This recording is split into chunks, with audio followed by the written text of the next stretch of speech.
What's up les gars? Aujourd'hui on se retrouve pour une nouvelle vidéo enfin. Et comme je vous avais prévenu sur Instagram, donc si vous ne me followez pas sur Instagram, what are you doing guys?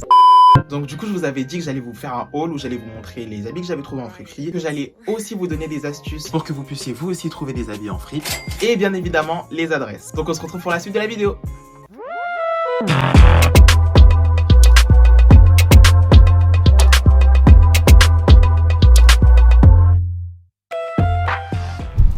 Alors, j'ai trouvé beaucoup de manteaux. J'ai privilégié les manteaux parce qu'il me faut des manteaux, j'en ai pas assez. Mais avant de vous montrer les manteaux, je tenais à vous montrer juste les pantalons que j'ai trouvés. Et si vous me suivez depuis longtemps, vous-même vous savez l'obsession que j'ai avec le cuir. Donc je me suis trouvé deux pantalons, un en cuir comme ça, assez motard. Je sais pas si vous voyez le style que ça donne. Il y a beaucoup de zip partout. Ça se trouve, c'est vraiment un vrai pantalon de motard, je sais même pas. Mais tout ce que je sais, c'est que c'est un buffalo. Et le deuxième, il est comme ceci, un peu plus destroy. Je l'aime beaucoup parce qu'il fait assez vintage. Mais vu que c'est du cuir, je me suis dit bon, il m'a coûté 10 €. Ah oui, je vous ai pas dit. Celui que je vous ai montré avant, il coûtait 20 € et celui-là, 10 €. Donc du coup, je me suis dit, pourquoi pas prendre les deux? On sait jamais. Alors la fripe dans laquelle je suis partie pour trouver ces deux pépites, c'est Vintage by Ramin. Alors Vintage by Ramin, cette friperie, je l'ai découvert il y a 1 ou 2 ans. Mais ça fait que depuis quelques mois, j'y vais et franchement, pépite. Et je vous dis que quand je vais à Vintage by Ramin, je ressors toujours avec un sac. Malheureusement, ce qui est compliqué dans Vintage by Ramin, c'est que il y a plein d'habits partout, c'est limite tu te sens oppressé, genre, donc il y a vraiment plein d'habits partout, donc il faut vraiment prendre son temps. Si vous prenez une après-midi pour faire les friperies et que vous voulez aller à Vintage by Ramin, allez à Vintage by Ramin en premier parce que ça va vous prendre du temps. Genre si vous voulez vraiment ressortir avec des habits, parce qu'il y a vraiment des pépites à Vintage by Ramin, prenez votre temps. Et là-bas il y a vraiment de tout, c'est rempli de vêtements everywhere. Il y a du cuir, il y a du daim, enfin il y a vraiment toutes les matières. Dans tous les cas, je vais vous mettre l'adresse juste ici. Quelque part dans la vidéo, somewhere. Passons aux manteaux maintenant, parce que les manteaux, là, j'ai dosé, là.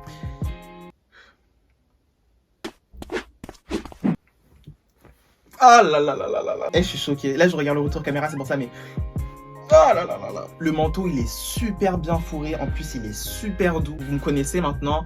C'est le genre de couleur que j'aime beaucoup. Genre, tout ce qui est un peu marron, beige, crème, c'est le genre de couleur que j'aime beaucoup porter, malgré le fait que ma couleur préférée, ça soit le rouge, mais vraiment rien à voir. J'aime beaucoup porter ce genre de couleur, genre crème et beige. Quand j'ai vu le manteau, j'ai fait non, ça, je te prends, tu viens avec moi. Donc du coup, celui-là, il m'a coûté 25 € je crois, vraiment pas cher pour ce que c'est. Super achat, j'en suis très fier. Alors le prochain sur la liste des manteaux, voilà, un peu moutonné façon, j'aime beaucoup, il est marron. Donc comme je vous ai dit tout à l'heure, tout ce qui est crème, beige, marron, c'est le genre de couleur que je kiffe porter. Donc quand je l'ai vu, j'ai fait waouh. Et en plus de ça, vous connaissez les friperies. Vous savez toujours que dans les friperies, quand tu achètes un truc, il y a soit un petit défaut sur le vêtement, genre en mode peut-être une petite déchirure ou une petite tache. Et le manteau, on dirait je l'ai acheté sur ASOS. Il est parfait.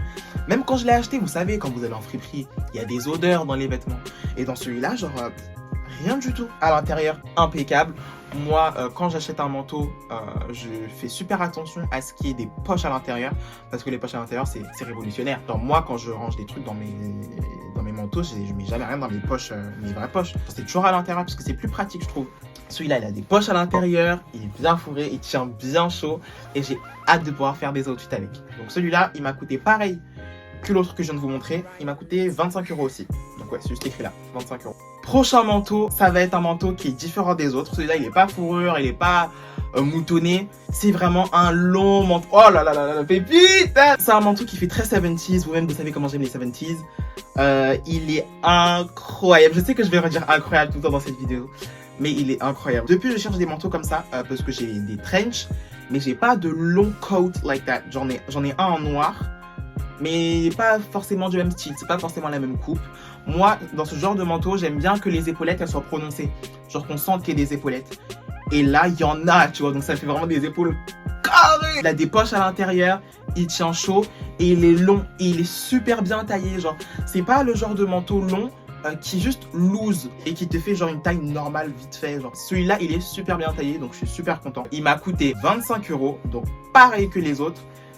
Très bon achat, j'en suis très très fier. Ces manteaux-là, je les ai tous les trois trouvés à Fripstar. Je dis Fripstar comme ça parce que ça a vraiment été une belle découverte durant ces quelques semaines-là. Parce que Fripstar, je connaissais depuis des années. Mais vraiment, ça fait belle lurette que je connais Fripstar. Et je sais pas, un jour, je me suis dit, bon, je vais y aller parce que je cherchais des manteaux à fourrure. Si vous cherchez des manteaux à fourrure, vraiment fourrure, pas comme cela, mais à fourrure, il y en a plein à Fripstar. Et donc, je me suis dit, je vais aller à Fripstar, tu vois. Jeter un coup d'œil, on sait jamais. Et là, je rentre dans la boutique, des prix, mais choqué, genre en mode des bails de 25, 15, 10, vraiment des prix vraiment abordables, genre, donc j'étais super content. Et c'était du coup des manteaux de qualité.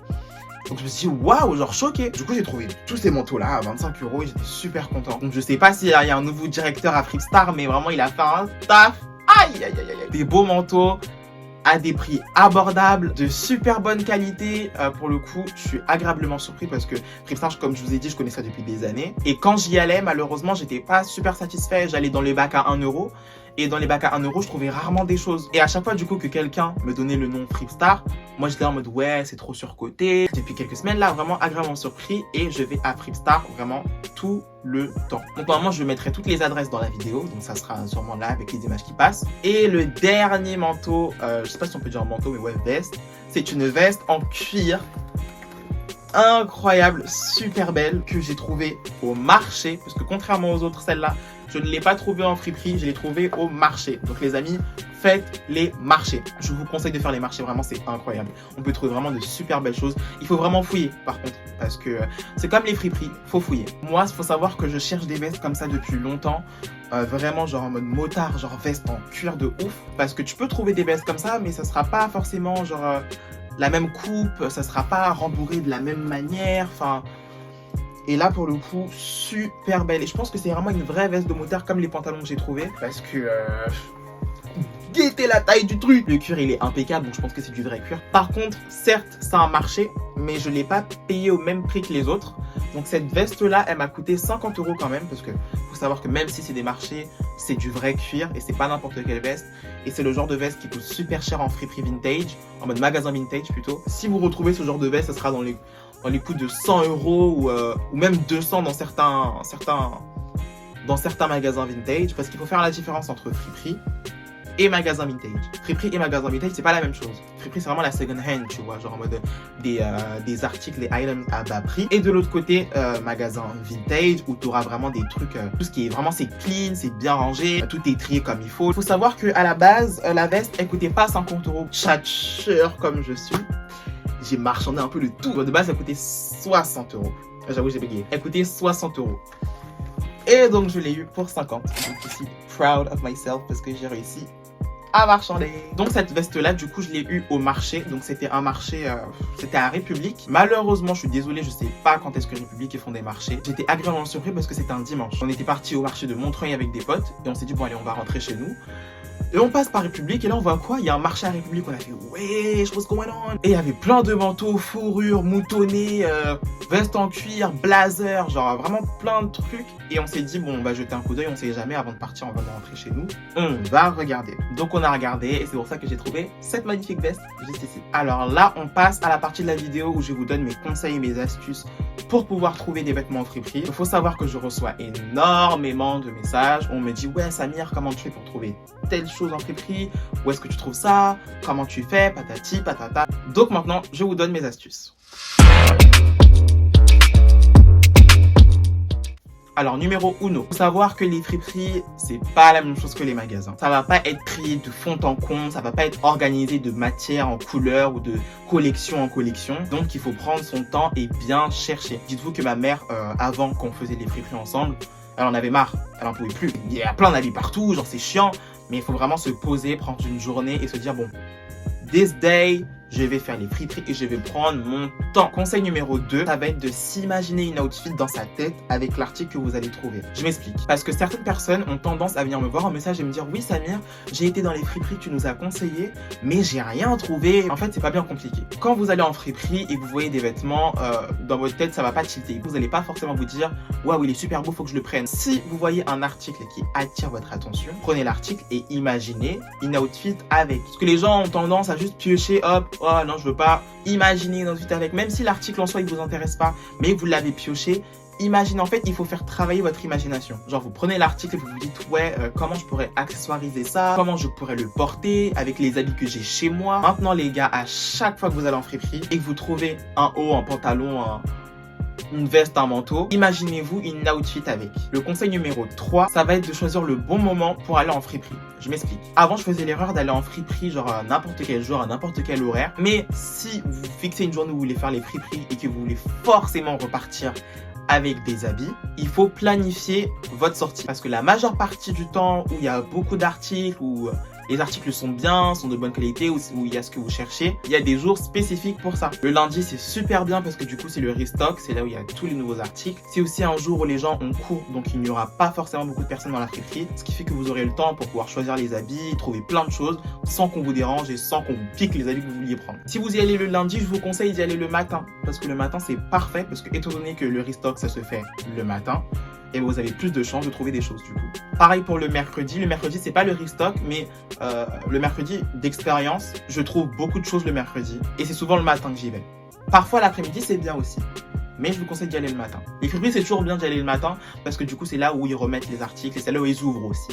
Donc, je vous conseille d'y aller le matin. Le dimanche, c'est parfait pour les marchés parce que du coup, c'est là où il y a les marchés. Et le samedi, c'est parfait aussi parce que les gérants des friperies, ils se disent c'est le week-end, donc il y a forcément beaucoup de gens, donc il faut mettre beaucoup d'articles. Et vu qu'il y a beaucoup de gens qui vont venir, et ben, faut aller le matin aussi. Donc voilà, c'est comme ça que ça se passe. Après, vous pouvez très bien trouver des articles un jeudi ou un vendredi. C'est juste que d'expérience, les jours que j'ai cités et les horaires que j'ai cités, et ben, je trouve beaucoup de choses à ce moment-là. La quatrième et dernière astuce, j'espère que j'en ai pas oublié, c'est de faire ami-ami avec les vendeurs. Je m'explique encore une fois. Moi, il faut savoir qu'il y a une friperie sur Paris que je kiffe beaucoup. Quand j'y vais, je parle à la dame et je lui demande les horaires, ou je lui demande quand est-ce qu'elle est restock. Et ce que j'aime bien lui demander aussi, c'est que quand j'ai une idée précise de ce que je cherche en friperie et que je sais ce que je veux, je vais la voir et je lui dis, ouais, du coup, tu saurais pas quand est-ce que les arrivages de pantalons en cuir ou vestes en jean, nanana, arrivent. Et du coup, elle va me dire, oui, c'est le jeudi, on aura des pantalons en cuir. Oui, le vendredi, on aura les arrivages, les trucs en jean, nanana. Ils s'y connaissent forcément. Donc, ils savent quand est-ce qu'il y a les arrivages et quand est-ce qu'il y a les nouveaux habits, il y a les nouveaux trucs, patati. Donc, vraiment, ça, c'est vraiment un plus. Parce que je sais qu'il n'y a pas forcément tout le monde qui est sociable et qui aime discuter avec les gens ou qui ose discuter avec les gens. Mais je vous invite quand même à aller copiner un peu avec les gens qui gèrent les friperies. Donc voilà, c'est tout pour moi. J'espère que cette vidéo vous aura plu. J'espère qu'elle vous aura aidé. Je vous ai donné les adresses de friperies dans lesquelles je vais. Malheureusement, il y a plein de friperies dans lesquelles je vais aussi, mais je ne connais pas les adresses. Donc du coup, je prévois de faire une autre virée friperie. Où cette fois-ci, je vais prendre des notes parce que je vais vraiment dans beaucoup de friperies. Je prendrai le temps du coup de bien noter le nom des fripes pour pouvoir vous les donner soit sur Instagram ou en vidéo YouTube. N'hésitez pas à me dire quelle vidéo vous aimeriez que je fasse sur ma chaîne. Si tu es arrivé à ce stade de la vidéo, c'est que tu l'as regardé en entier. Donc je t'invite à écrire en commentaire... Qu'est-ce qu'on pourrait mettre en commentaire? Si tu es arrivé à ce stade de la vidéo, mets un emoji cœur. Allez, c'est rapide, c'est simple, emoji cœur. On se retrouve pour une prochaine vidéo jeudi prochain. Et je vous fais de gros bisous. Bye!